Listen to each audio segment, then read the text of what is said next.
começa bem, começa com paz e bem, com live que começa bem, começa com paz e bem, paz e bem, amigo, paz e bem, irmãos, paz e bem nos versos da canção. Paz e bem, amigo, paz e bem, irmãos, paz e bem nos versos da canção. A live que começa bem, começa com paz e bem.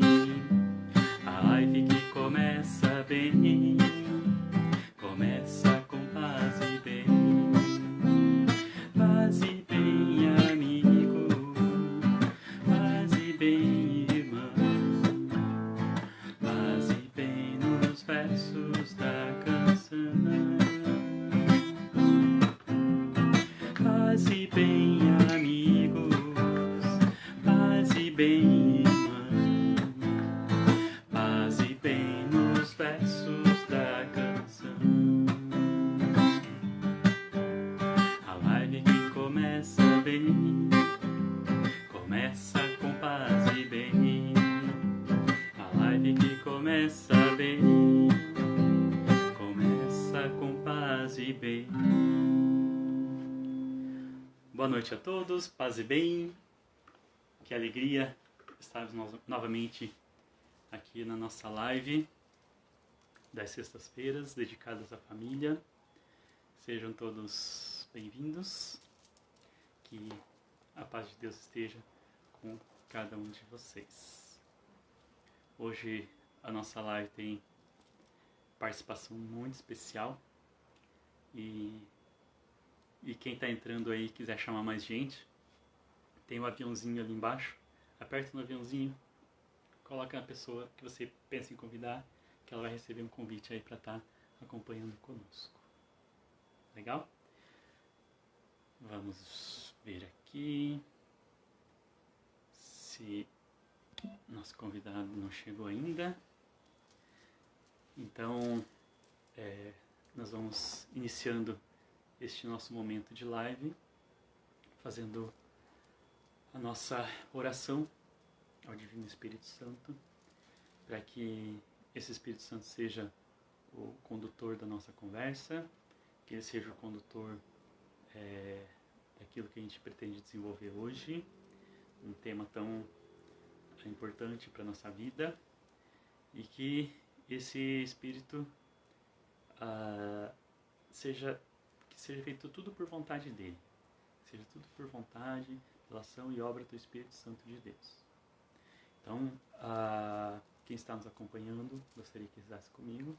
Em nome do Pai, do Filho e do Espírito Santo. Amém. Vinde, Espírito Santo, enchei os corações dos vossos fiéis e acendei neles o fogo do vosso amor. Enviai o vosso Espírito e tudo será criado, e renovareis a face da terra. Oremos, ó Deus que instruíste os corações dos vossos fiéis com a luz do Espírito Santo. Fazei que apreciemos retamente todas as coisas segundo o mesmo Espírito, e gozemos sempre da sua consolação. Por Cristo Senhor nosso. Amém.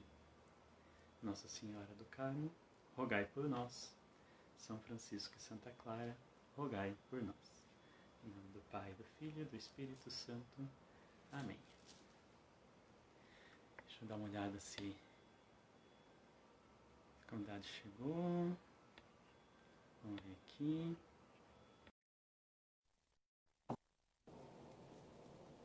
Vamos ver.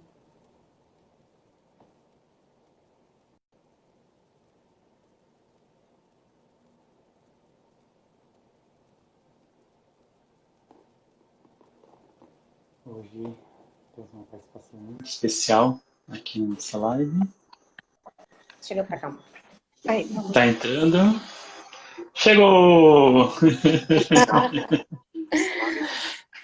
Boa noite! Passe bem. Paz e bem, que maravilha. Que bom que hoje nós vamos conversar um pouquinho sobre a família.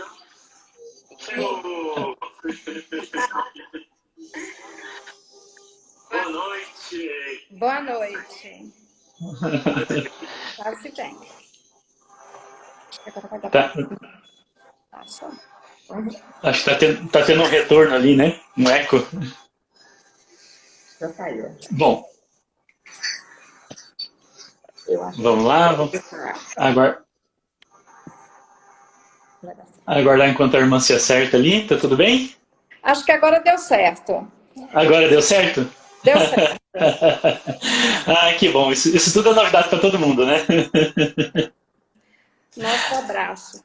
E hoje, Aham. Hamilton, para falar da família, eu trouxe aqui comigo também um ramo da família franciscana, que é a Ah, Cláudia. é? Ela A faz Cláudia tá aí também? está, é nossa Oi, Cláudia. associada e nos ajuda na Aham. espiritualidade, na vivência do carisma franciscano. Então, Que... é uma comunidade que a gente tem de Uhum. leigos, famílias, casais, que fazem parte também da vivência da nossa espiritualidade. Por isso que nós hoje vamos conversar um pouquinho esse sentir família. Ah, que maravilha, que maravilha. Bom, então, daqui a pouco eu vou deixar vocês se apresentarem, falar um pouquinho mais de vocês. Então, está aqui conosco a irmã Maria Helena, que a gente carinhosamente chama de irmã Leninha, que é pequenininha de tamanho, mas tem um coração gigantesco, que a gente gosta tanto. E a Cláudia, que está junto com ela, que bom vê-las aqui conosco conversando. Antes de vocês se apresentarem, eu gostaria de contextualizar essa nossa conversa. Tá? A Pastoral Familiar, no dia 23 de maio, ela fez o seu 10º simpósio das famílias. É um simpósio anual, né? Esse simpósio normalmente acontece em Aparecida. O ano passado, minha esposa e eu estivemos no simpósio da Pastoral Familiar lá em Aparecida. E este ano, em função de todo esse momento que nós estamos vivendo de pandemia, não foi possível fazer em Aparecida. Foi feito, então, um simpósio online, no dia 23 de maio. E o tema do simpósio foi Família e Educação. Então, esse foi o tema do simpósio. E essa nossa live de hoje é para dar um pouco de eco nesse assunto, né? E aí, por isso, fiz questão de trazer especialistas, né, que tratam de família, que tratam de espiritualidade, que tratam de educação, para a gente poder conversar um pouco. Uma questão que me chamou a atenção nesse simpósio foi o lema que foi adotado para trabalhar esse simpósio. Esse lema é um versículo do Evangelho de Lucas, capítulo 2, versículo 52. E o lema é o seguinte: que Jesus crescia em sabedoria, estatura e graça diante de Deus e dos homens. É um versículo pequeno, mas que tem um significado muito grande, né? Que diz que mesmo Jesus, ele sendo Deus, ele sendo filho de Deus, ele precisou crescer em sabedoria diante de Deus e dos homens. Ele precisou receber uma instrução para toda a missão que ele viria a ter em sua vida, né? A missão de salvadora que ele teve. Ele precisou, enquanto homem, precisou também ter uma instrução, ter uma educação conforme os costumes da sua época. Né? Então, contextualizando isso, toda essa questão do envolvimento de família, educação, então eu trouxe a irmã Leninha e a para conversar conosco. Então, gostaria que vocês se apresentassem e aí a gente vai desenvolvendo o assunto. Eu sou irmã Maria Helena, franciscana de Aleguém, e trabalho no CESFA. Eu sou a Cláudia, sou coordenadora educativa, trabalho com educação há muito tempo. Trabalho com as irmãs há muitos anos, né? Sou associada da congregação de Aleguém. E estou em Palmas há 15 anos na educação. Maravilha. Então, as duas fazem parte da equipe de direção do Colégio São Francisco de Assis. Esse colégio que faz parte da nossa comunidade paroquial. Né? O Exato. Colégio São Francisco, que inclusive tem quase o mesmo endereço que a paróquia, né? Tanto a Alameda da frente quanto a Alameda de trás são as mesmas, estão em sentidos opostos, né? Exato.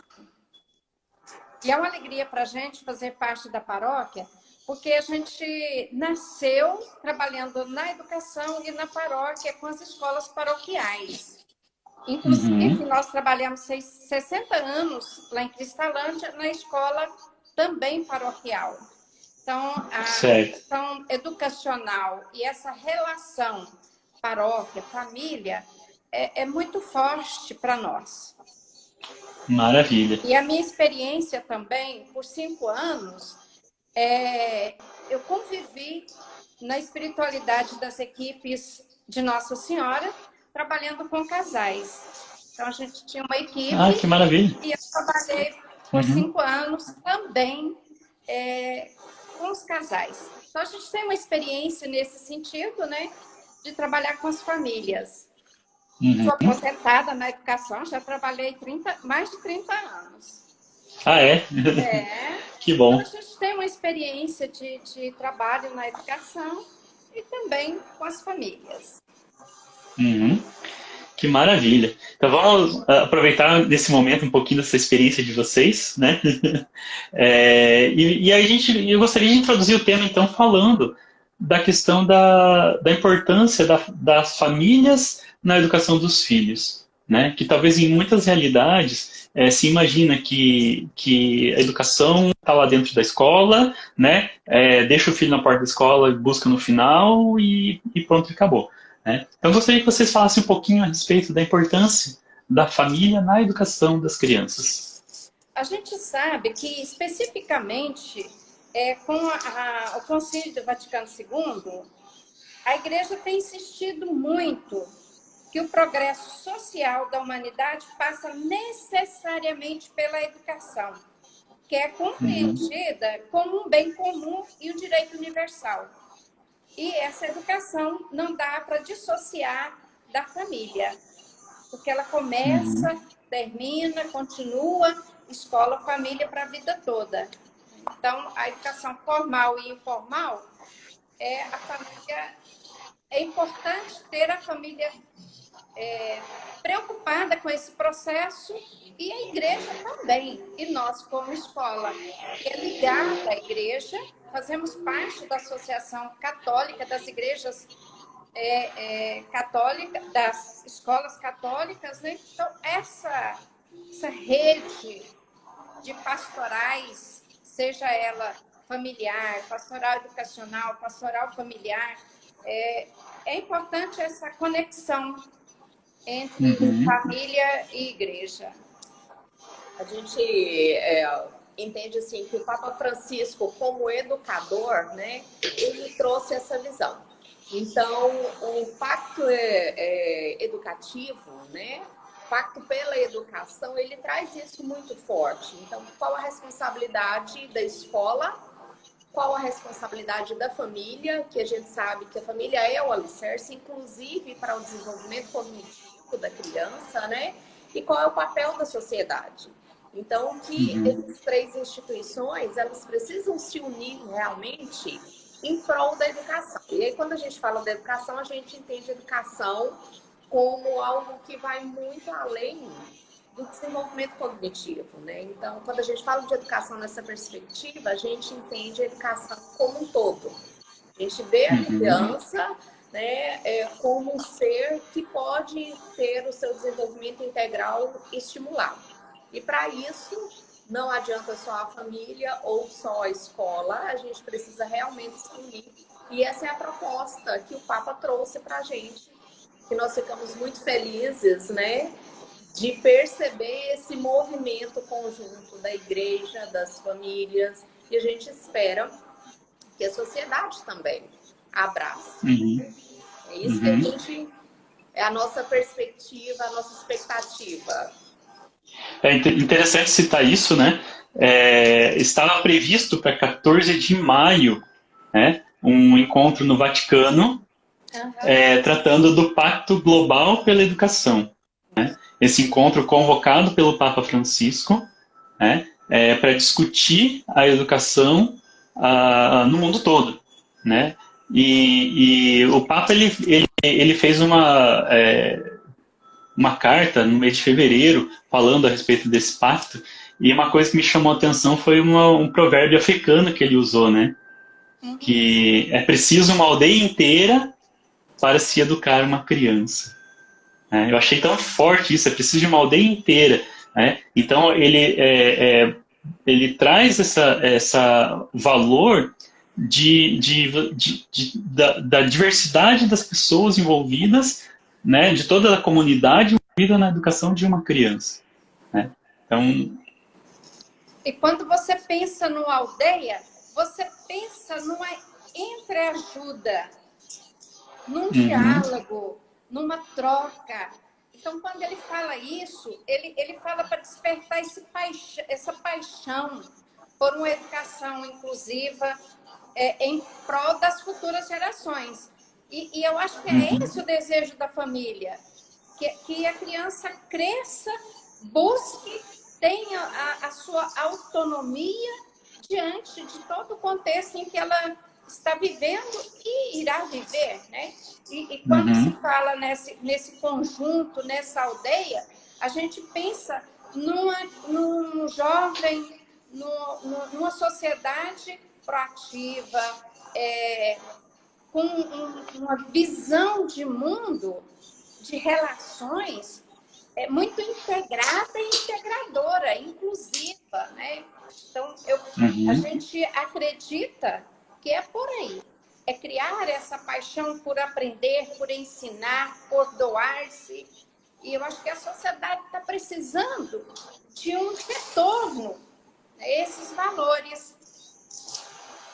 Então, é muito forte isso dentro do processo educacional familiar também.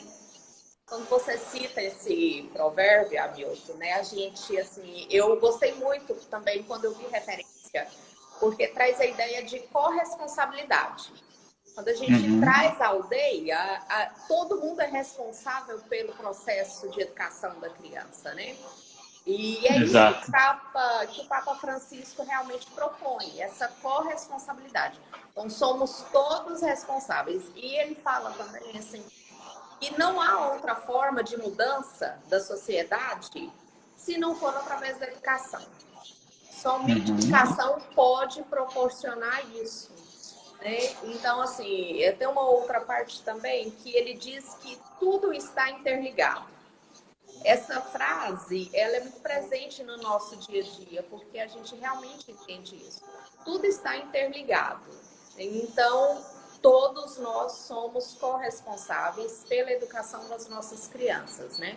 Família, sociedade, escola, né? Então, todos nós temos o mesmo objetivo comum e só vamos alcançá-lo, de fato, se nós trabalharmos juntos, né? Um é dependente do outro, não tem como. Certo. É interessante essa conversa que a gente está tendo, da gente inserir essa questão do Pacto Global, inserir essa preocupação do Papa com relação à educação. E aí me vem uma pergunta até para a gente... muitas pessoas às vezes podem estar se perguntando, né? Mas o que a igreja tem a ver com isso? Né? A educação, teoricamente, não é um dever do Estado, né? Não está na Constituição que todo cidadão tem direito ao acesso à educação gratuita, etc, etc, etc. Isso não é um dever do Estado, né? Não é o Estado que tem que ensinar física, matemática, biologia, química. Por que a igreja tem que, entre aspas, se meter nisso? Por que a igreja tem que se envolver nisso? Aí eu volto uma pergunta e depois a Cláudia completa. Formar pessoas capazes de superar a fragmentação que existe, né? Os contrastes. Será que o Estado está fazendo isso no sentido de reconstruir o tecido das relações, de uma humanidade mais fraterna, mais igualitária, no sentido das relações? Eu pergunto, será que estão preocupadas com essa dimensão preservação da pessoa humana? Na realidade, eu acho que é bem isso mesmo. Quando o Estado se propõe a isso, eu acho que a gente pensa em uma parte da educação que é o desenvolvimento cognitivo. Mas até que ponto é responsabilidade de formar integralmente a criança, né? De trabalhar os valores. Então, assim, eu acho que depende muito da perspectiva de educação que a gente coloca. E a perspectiva de educação católica, né? Quando nós tratamos de educação, a gente trata do todo. E aí, quando fala-se de desenvolver integralmente, realmente a gente precisa se aliar. Então, assim, até a gente refletir que tipo de educação que nós queremos para os nossos filhos, né? Eu vi uma pergunta muito interessante esses dias que dizia assim, que tipo de ensino que nós queremos? Nós queremos um ensino técnico, científico, humanista, que pressuponha valores? Ou nós queremos uma educação e um ensino de valores que propicie o desenvolvimento técnico-científico? Então, eu achei assim, uma reflexão muito interessante, né? Porque o que vem primeiro, né? É o conhecimento técnico-científico que pode nos levar a valores. Ou o desenvolvimento de valores, que aí sim nasce na família, na escola comprometida, na igreja, nos alicerces, que sim vai nos levar a um desenvolvimento técnico-científico realmente comprometido com a casa comum, comprometido com um desenvolvimento sustentável. Então, eu acho que essa é a pergunta que nós queremos e a perspectiva de educação que a gente tem que refletir. E uma das coisas, Hamilton, que assim, está ficando muito forte e está criando um rosto, é a Associação Nacional de Educadores e de Escolas Católicas, a ANEC. Então, a gente gostaria que todas as escolas católicas se unissem, porque essa proposta de igreja, ela vem assim muito, tem uma base muito forte. Por exemplo, agora a gente pode sentir, como a gente tem, nós somos associados à ANEC, a gente tem uma força como igreja para estar conversando, para estar discutindo assuntos que antes era de uma escola como a ilha, fora do contexto paroquial, fora do contexto nacional de pastoral. Então, essa associação, ela vem para nos ajudar. E a gente tem essa força como igreja. É uma força como igreja. E a gente fica muito feliz quando você fez o convite, porque a gente é da paróquia, faz parte da paróquia. Né? Aqui é o nosso espaço de pastoral. Né? A gente não está na catequese lá, mas nós estamos trabalhando valores aqui. Né? Então, isso para a gente tem uma importância evangelizadora dentro do contexto paroquial, dentro do contexto familiar. É importante criar essa relação com as famílias. Eu vejo isso como uma questão importante, que inclusive vem do documento que saiu do Vaticano II com relação à educação, né? Que, então, essa questão da gente discutir educação dentro desse ambiente, nós estamos aqui no ambiente da Igreja Católica, um perfil de uma paróquia aqui de Palmas, né? Mas que não é de hoje, né? Já é de 55 anos o Vaticano II que já vem trazendo isso. E eu vejo essa preocupação, inclusive, porque além de ser um direito, né, nós, enquanto batizados, temos o dever, né, enquanto batizados, enquanto nós, pais sacramentados, no caso também, temos o dever da educação para os filhos, né? E aí existe, da mesma forma que existem pais que às vezes não se preocupam com o que a escola está educando o filho, existem pais que se preocupam em ver se a escola está educando do jeito que ele gostaria, né? E tem essas duas questões de preocupação também, né? A gente, quando a gente começa a estudar e desenvolver a nossa espiritualidade católica, às vezes nós, enquanto pais, às vezes a gente tem aquele sentimento, nossa, mas será que isso que a gente está ensinando em casa, a escola está correspondendo também? Né? Tem essa preocupação. E da mesma forma, a igreja, ela tem essa preocupação com seus membros, né? Será que os meus filhos, digamos, o Papa pensando assim, será que meus filhos estão recebendo a devida educação conforme deveria? Né? Será que o Estado não está impondo alguma coisa para eles que vai concorrer com aquilo que a gente prega no nosso catecismo, na nossa doutrina? Né? Eu acho que esse paralelo a gente pode usar bem, né? Exato. E olha, um dos objetivos do pacto é construir uma aliança entre escola, família e a sociedade, com as suas melhores energias para colocar no centro do desenvolvimento integral da pessoa e a proteção da casa comum. Então, quando você pensa nessa harmonia e não de uma forma dissociada, a gente começa a perceber a importância dessa interligação que a Cláudia colocou no início, né? Então, tudo está interligado. Então, o objetivo é muito claro. Né?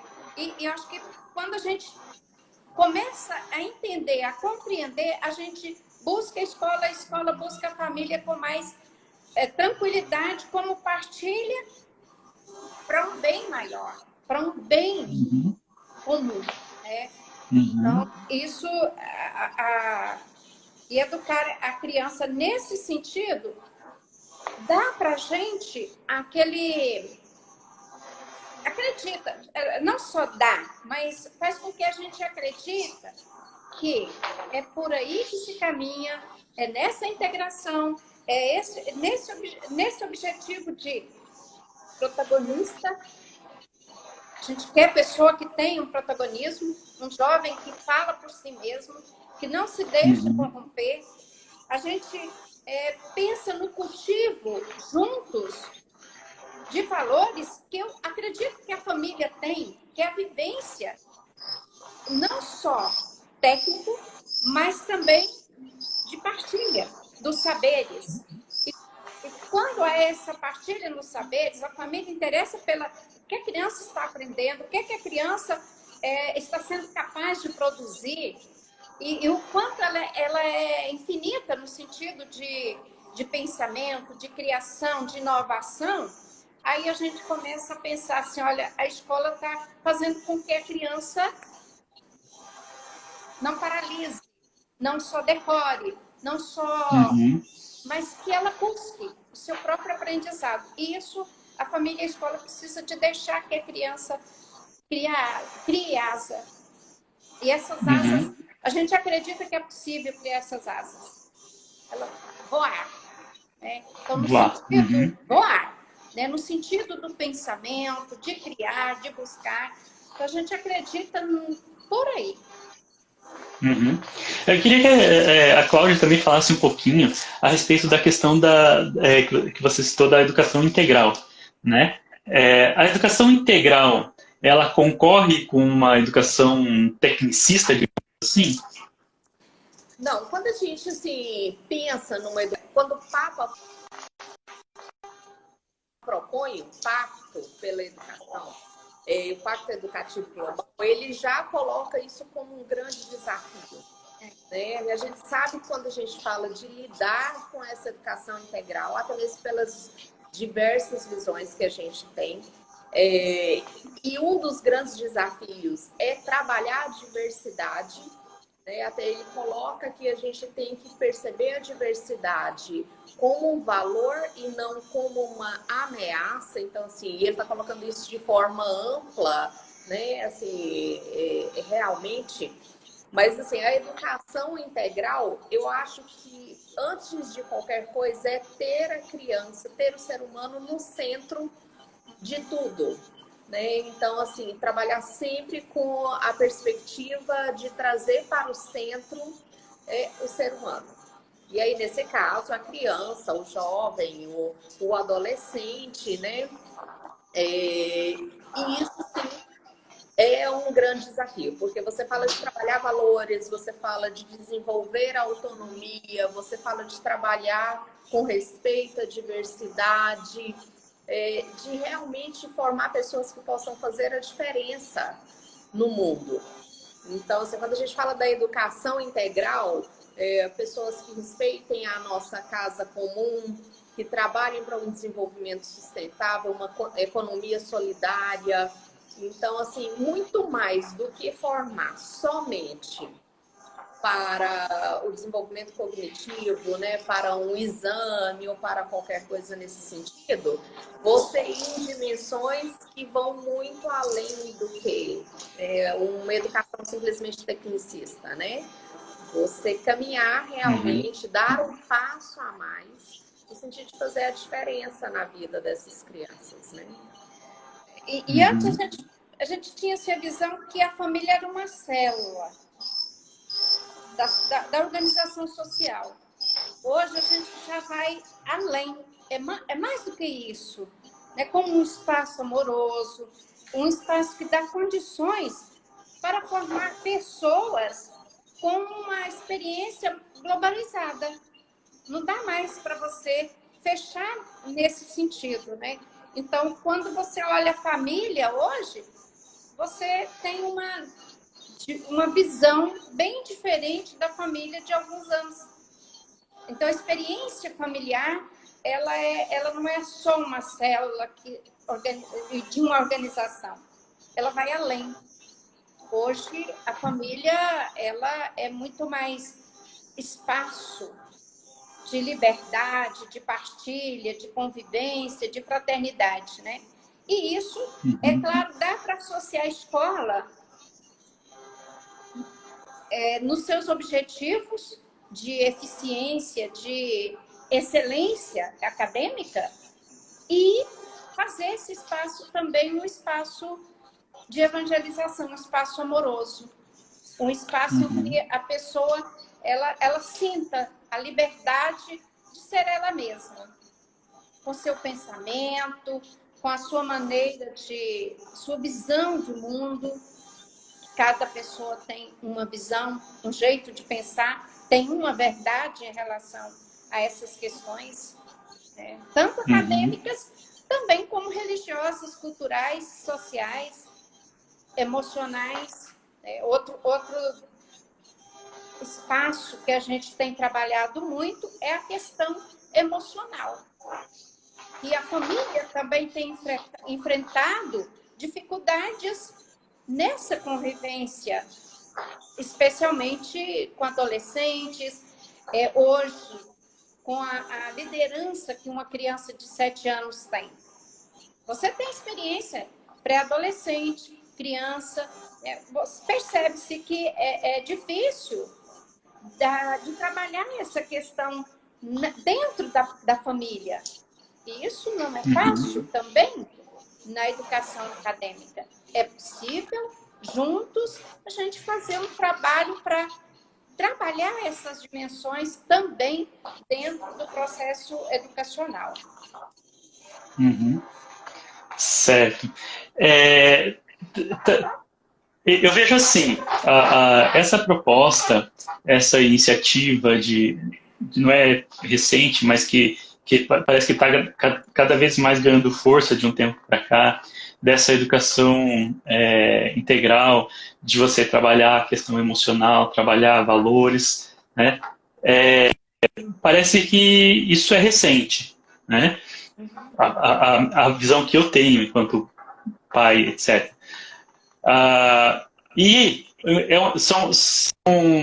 São coisas que o resultado ele é a médio prazo, né? Não é alguma coisa que você vai trabalhar e vai aparecer uma nota do aluno lá dizendo que ele foi bem naquilo, não, né? É uma coisa que dá um resultado a médio e longo prazo.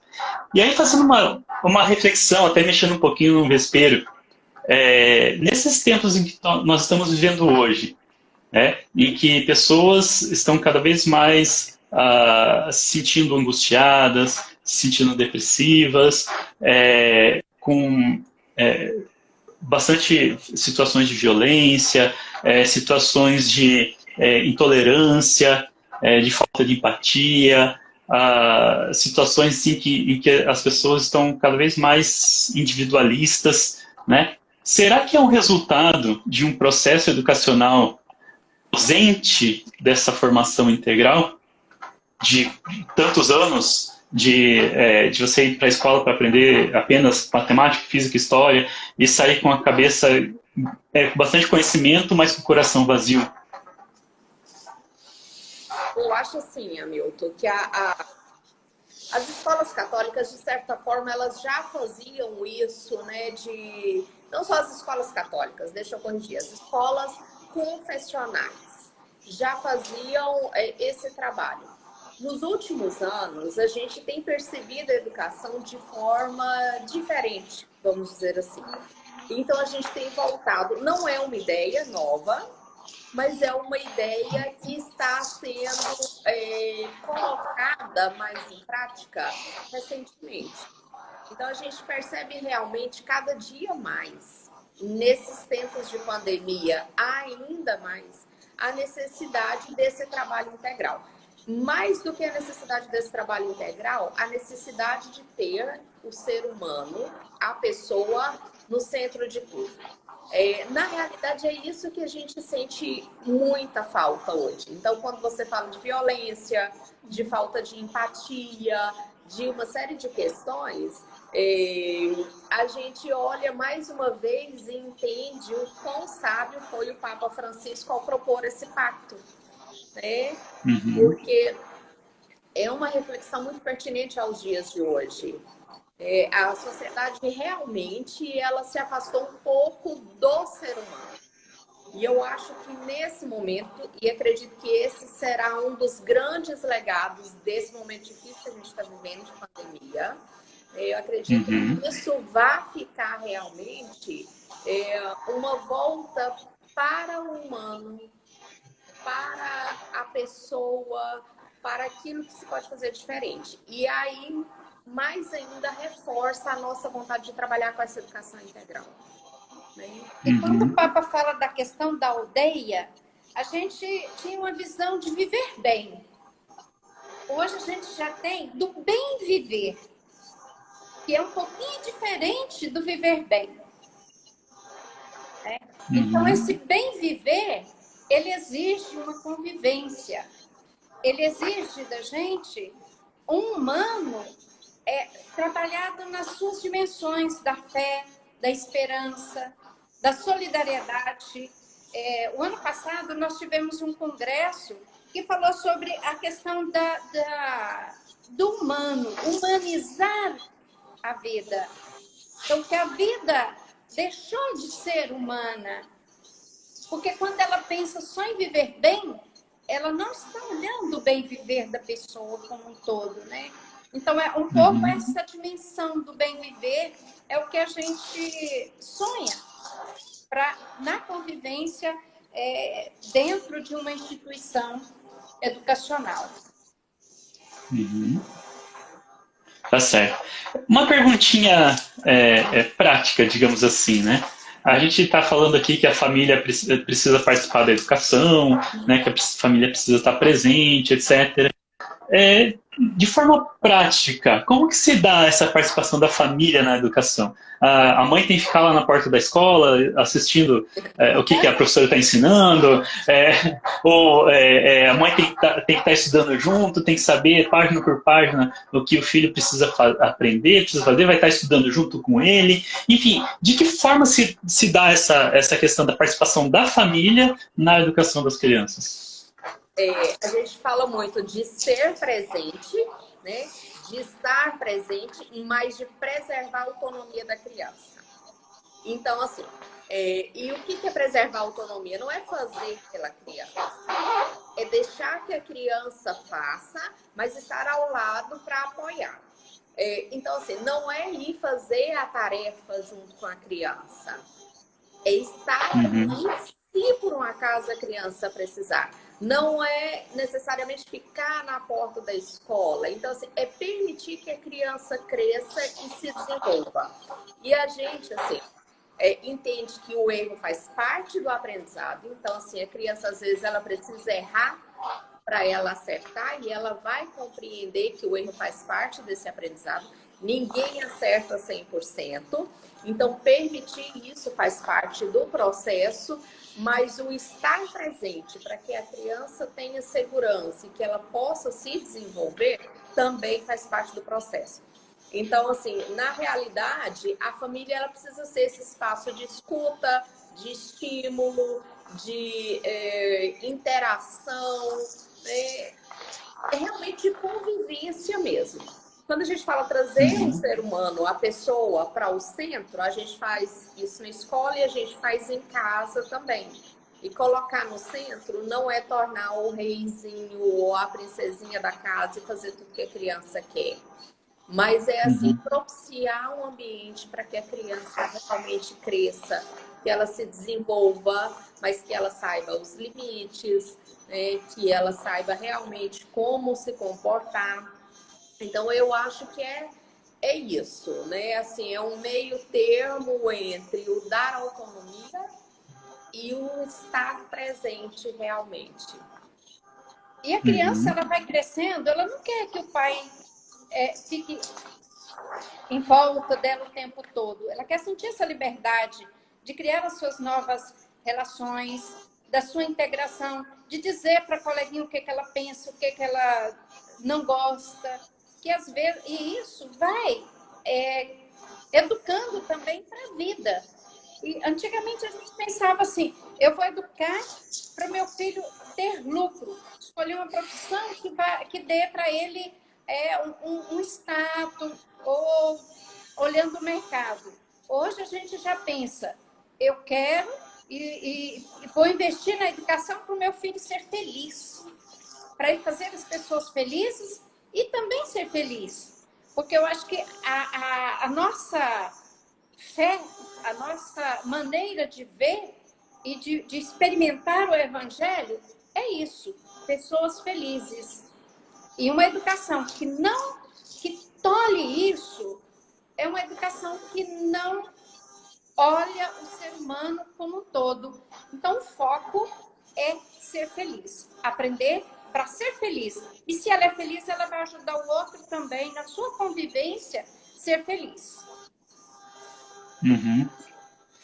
Ser feliz, a alegria do evangelho, me lembra, né? A alegria do evangelho. O Papa vive falando que não pode ser católico e ser triste, né? Então, é o que se procura buscar, né? E o processo de educação, ele precisa voltar para isso também, né?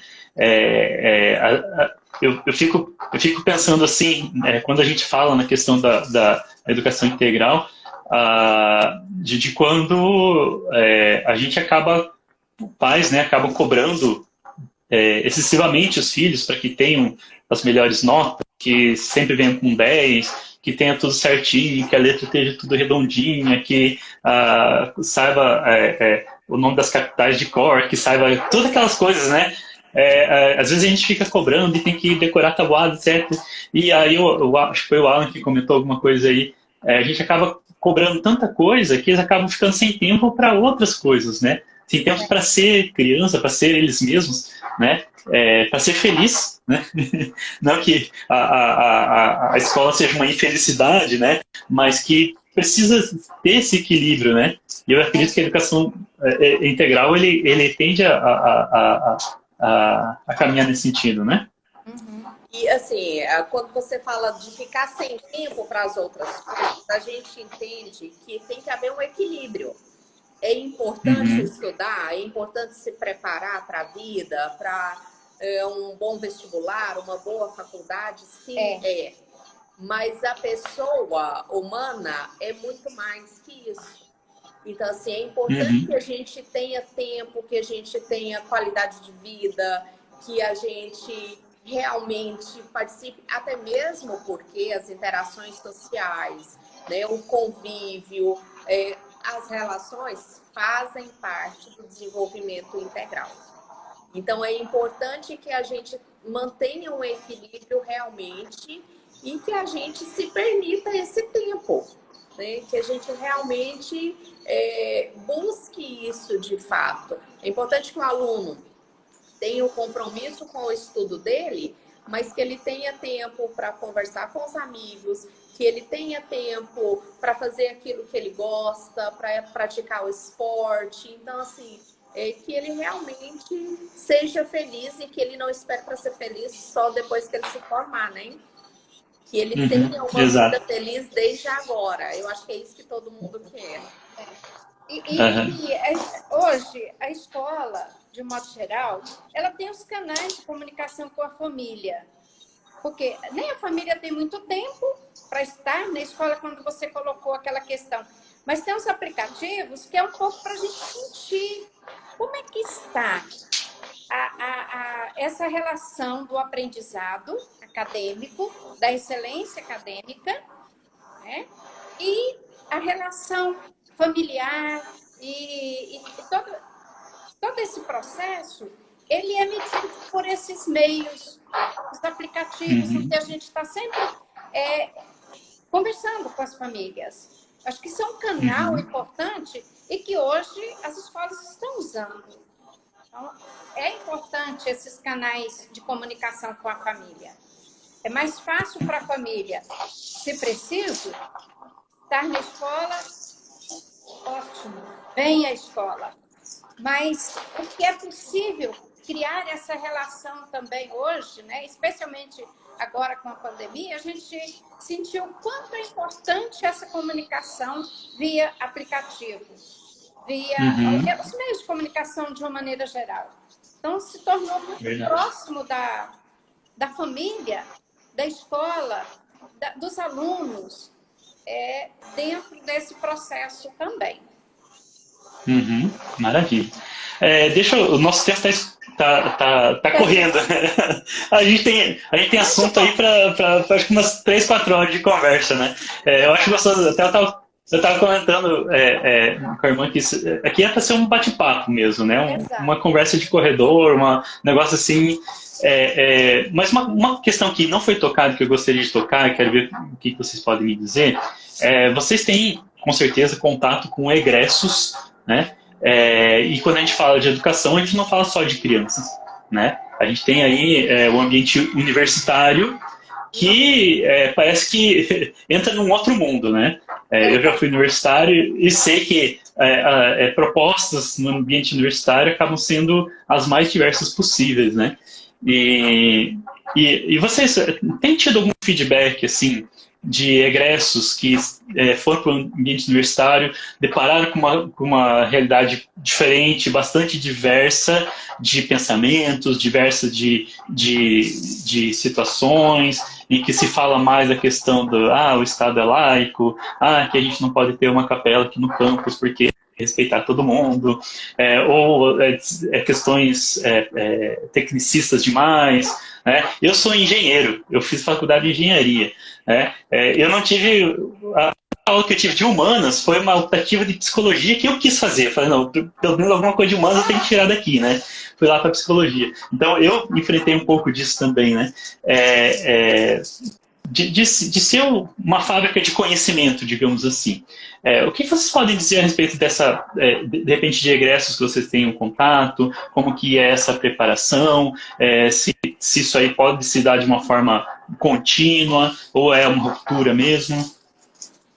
Na realidade, a gente sente assim, que quando a criança, o jovem, ele vem dessa educação, de uma família assim que realmente acompanhou, né, dentro das dificuldades que hoje a gente sabe que todos nós temos, mas assim, vem de uma escola que trabalhou isso bem, ele tem essa capacidade, mesmo que o ambiente seja um ambiente laico, de se manter firme na sua fé, nos seus valores, de se posicionar. Quando a gente fala de desenvolver teologia, ele leva isso para a vida.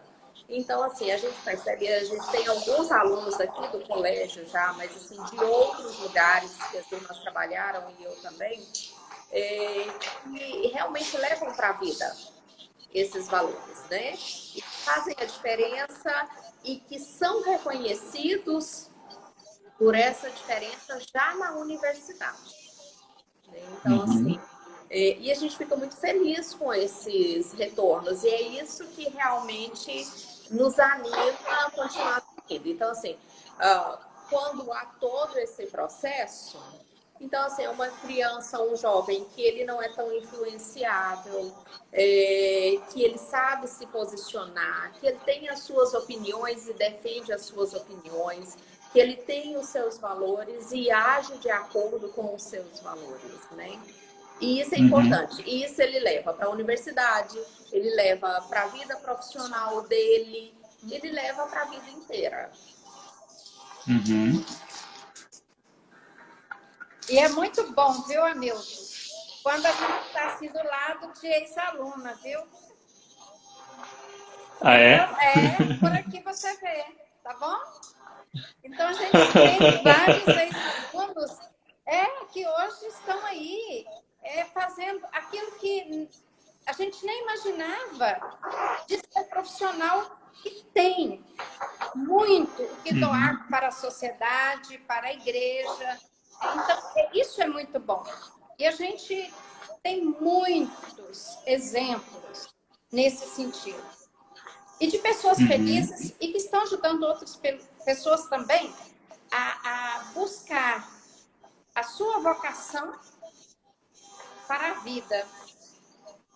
Então, isso é importante para nós. E é gostoso a gente... É o que o professor tem de mais belo, é o retorno que ele tem, é ver seus alunos superados. Isso para o professor é muito importante.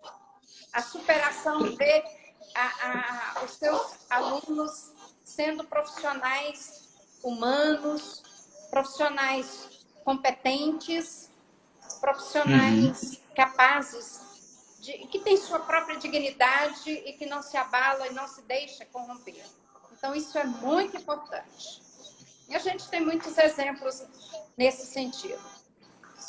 Nossa, que bom, que bom. É bom a gente ter essa consciência de que, como eu falei antes, é um trabalho a médio e longo prazo, né? Exato. Tem aqueles que contam sucesso pela quantidade de alunos que entraram na universidade, por exemplo, né? E contam sucesso pela quantidade de pessoas que saíram melhores do que entraram na escola, né? Pessoas que saíram, né, encaminhadas de uma certa forma. E eu acho bacana isso, ter essa visão, né? Nós, enquanto pais, né, enquanto família, a gente fica preocupado com nossos filhos, né? Poxa, mas será que eles vão entrar numa boa universidade? Será que vão fazer um bom curso, etc. E tal? Mas aí a gente para e pensa, não, a gente quer que eles sejam boas pessoas, né? O que eles vão ser, se vai ser médico, engenheiro, é uma consequência dessa série de valores que ela vai construindo com o decorrer do tempo, né? E isso, eu acredito, assim, vocês que têm mais casos de pessoas, de alunos, de crianças, pessoas que passam por aí, podem saber melhor que eu. Mas eu acredito que isso seja bem recompensador, né? Batalha, e vai no dia a dia, tem dificuldade, agora tem essa pandemia aí que virou o mundo de cabeça para baixo, etc. Mas no final você para, respira, valeu a pena. Vale a pena. Com certeza. É isso que nos anima realmente, de fato. Então tá joia. A gente tem alguns poucos minutinhos antes que o Instagram derrube a nossa conexão aqui. Então, a gente tem assunto aqui para bastante tempo, mas gostaria que vocês deixassem uma mensagem para nós aí, principalmente para as famílias que estão nos acompanhando, que vão assistir depois isso aqui, porque isso aqui vai ficar gravado lá no IGTV da paróquia, e principalmente nesses tempos de pandemia, né? Nesse tempo de distanciamento social, né? Nesses tempos em que mais do que nunca os pais estão precisando estar acompanhando a educação das crianças, nem que seja por obrigação, nem que seja por não ter outra alternativa, né? Deixar uma mensagenzinha final para nós aí, para a gente poder então encerrar. Uma das coisas que hoje a gente está pensando e conversando a onda do medo está chegando perto da gente. A gente fica com medo da família, alguém ficar doente. Então, uma das coisas assim que a gente tem pedido muito e rezado muito, não deixe o medo te paralisar. Viva, tenha esperança, vamos confiar mais. E se a gente tem essa força interior, a gente vai ficar muito mais forte em relação à doença, até de contágio. Porque o medo, ele atrai aquilo que não é bom. Então, seja forte, mesmo quando parece que não dá. Busque essa fortaleza. E é um tempo muito propício para a gente rezar mais, para a gente estar mais com a família, para a gente ter tempo para a gente mesma. Isso tem ajudado muito. E mesmo que distante, os laços são importantes. Não deixe esses laços fraternos, esses laços se dissolverem. Fortaleça-os. Mande uma mensagem, faça uma ligação. Tenta trazer as pessoas para perto de você e você perto das pessoas. Então, isso ajuda muito. E vamos tentar fortalecer, ter essa força interior que a nossa experiência de fé nos faz assim. Que isso vai não deixar nos paralisar, mas agir. Eu acho que é isso. Eu acho que assim a gente está se redescobrindo, né? E assim, quem tem fé, eu vi que a Vera colocou, né? Força, foco e fé. Eu acho que é isso. Né? E a gente está se redescobrindo e, inclusive, descobrindo outras maneiras de se conectar, né? De se aproximar dos outros, né? De manter as relações, mesmo que distantes. Eu acho que é isso. Eu acho que unidos nós vamos passar, nós temos fé que isso vai terminar em breve e que nós realmente vamos conseguir sair mais fortalecidos.